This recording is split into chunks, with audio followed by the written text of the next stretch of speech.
Hey everybody, I think it's day number 14,812 of quarantine. And today I'm going to make chicken parmesan. Pretty basic dish. You probably all have made it yourself. People love my chicken parm, and there's a few key reasons why. And I'm going to tell you all about it. I've also had a bunch of people ask how to make chicken and have the breading stick to the chicken. A lot of people have a problem with the breading falling off. I'm not sure why that's happening, but I'm going to show you how I do mine. So what we did first was we have about 3.5 to 4 pounds of boneless, skinless chicken breast here, and we pounded them. And by we, I mean my husband Nick, because he's a very good meat pounder. We use a mallet, and then we just take the breasts and pound them out so that they come down to about 1/2 inch thickness. And it's important here that you want an even thickness all over the breast. That's going to allow it to cook evenly. And it also tenderizes the meat, which is one of my secrets and why it's so good. So if you're not pounding out your chicken breast and creating an even layer, that is a really great way to ensure you're going to have a very tender, evenly cooked chicken breast. So I've got about 3.5 to 4 pounds. I'm going to salt and pepper them on both sides generously. In the recipe, I think it was 1.5 to 2 teaspoons of salt and pepper. So just do whatever you think covers the chicken breast really well. I'm big into seasoning.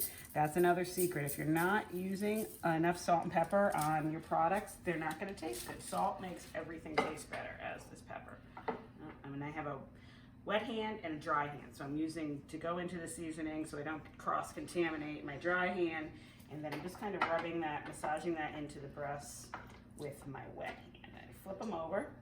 And you can kind of see even where we pounded how, you know, the meat is a little bit shredded. It's still holding together, but again, that's where the meat has been really nicely tenderized. So we're just going to get the other sides, salt, and pepper. I like a lot of pepper, but you can do it to taste. And we're going to massage that into our breasts. All right. And then I'm going to take these over to the stove. Put this in the sink. Note, I'm using a baking sheet, and I'm gonna also cook my chicken in the oven to finish it on the same baking sheet, because it's gonna just have chicken goo on it and it's gonna cook. So it's a way to save a dish. I'll probably need 2 because these breasts are so large, but I line it also with foil. Another cleaning tip, so that at the end you just roll up the foil and you're all set and you're not scraping stuff off of the cookie sheet. And my cameraman is my husband today. He just rolled his eyes because he's thinking to himself, what do you care about cleaning? You don't do any of it anyway. Right, cameraman? Nod. You can nod the camera. There you go. All right. Over here, I've got about 1/2 cup of olive oil heating in my skillet. It's coming up to temperature nicely, and now we're creating a breading station. So I've got 4 large eggs that I scrambled in a shallow baking dish. And then, ooh, let me wash my hands from the chicken here.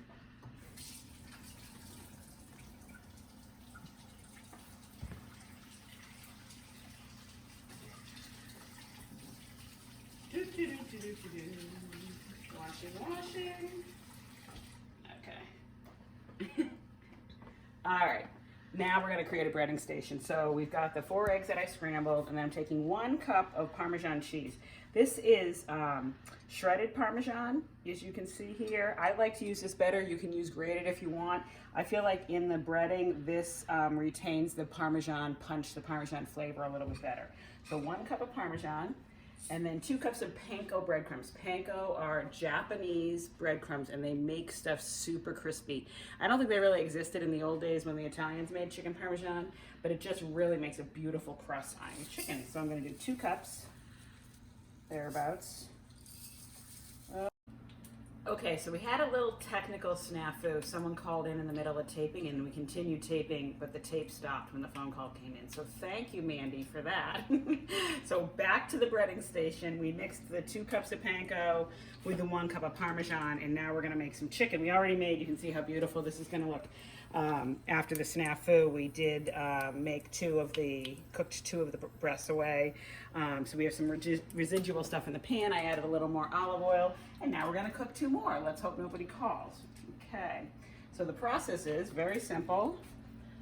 You're gonna really coat the breast in the egg wash.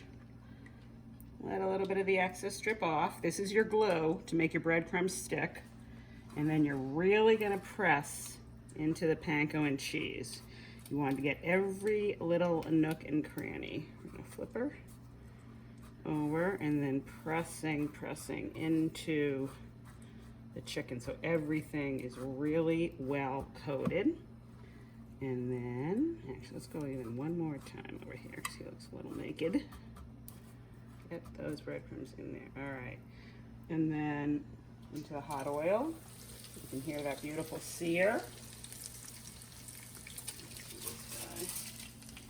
And then again into the egg wash.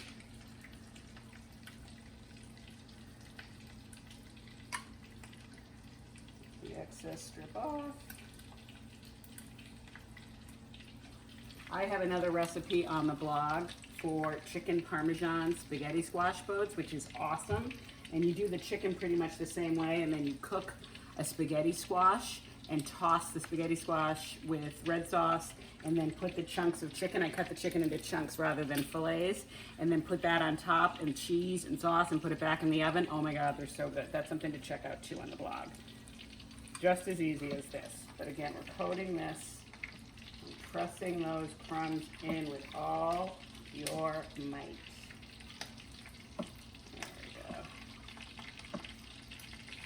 Bubbling away. It smells so good in here already.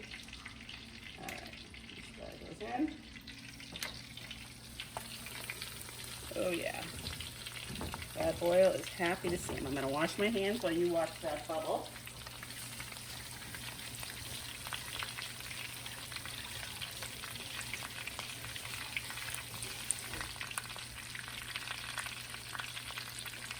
Now I think the easiest way to maneuver these guys is with a fork. You can try to do a spatula and flip the whole thing. Grease goes everywhere.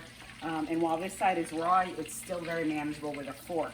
The other thing that you need to watch for, if you're using a big pan like this and you have large chicken breasts, think about it, your heat is centralized, depending on your stove, in the middle of this pan. So the part that's getting cooked the most is in the center.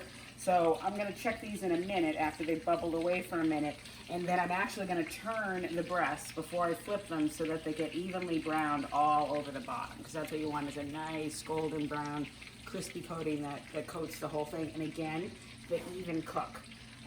So these have a couple more minutes to go. We'll be back in like 2 minutes when these are ready to turn, and I'll show you what that looks like. And we're back. Okay, so this is what I wanted to show you. So if you look here, let's see if I can do this so the cameraman can see. If you look here, you can see this is really well cooked on the inside, but not quite as much on the outside. So I'm just turning the breast so that this part underneath can cook evenly. I'm going to do the same thing. Whoops, same thing with this guy. So it's kind of hard to show you. Whoops. There. And that way they'll be all evenly cooked. And that's just going to be for a couple of minutes on the bottom, then we're going to flip them on over. And then I've got my last breast here in the egg wash. I'll cook him up, and then we'll assemble the parm.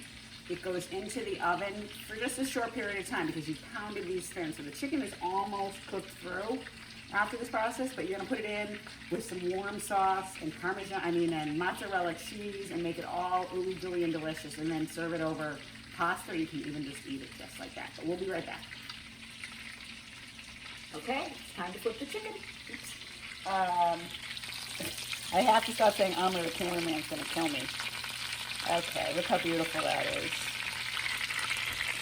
Oh, it's gonna be so good. Evenly browned all over. Our crust is sticking nicely to the chicken, and I wish you could smell it. It smells amazing. So I'm gonna let that cook and brown on the other side.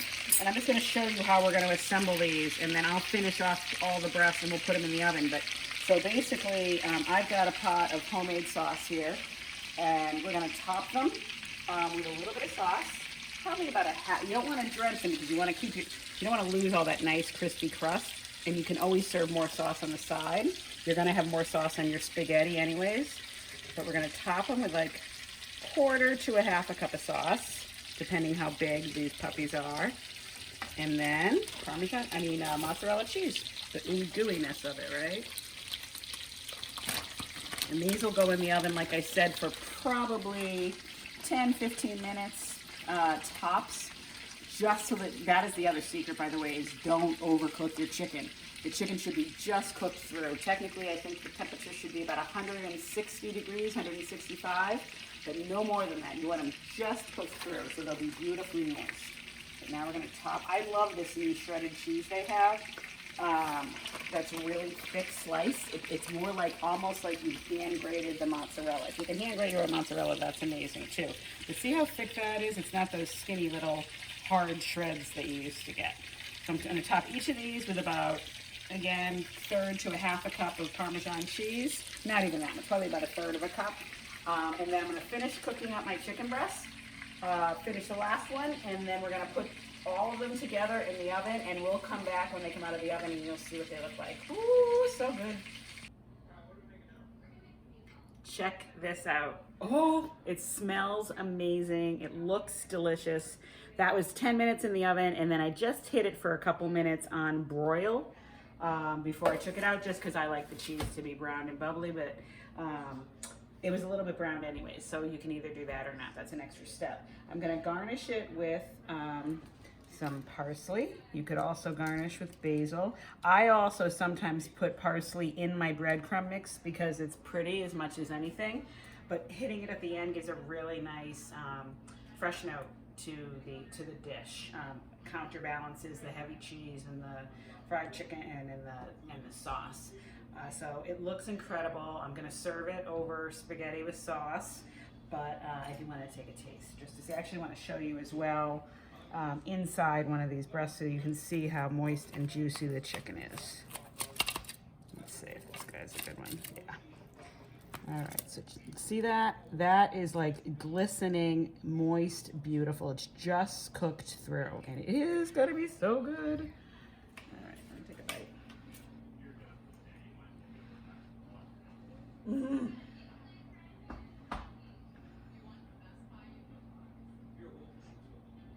That is insanely good. Italian comfort food, or anybody's comfort food. Check it out. You're gonna love it. Mangia.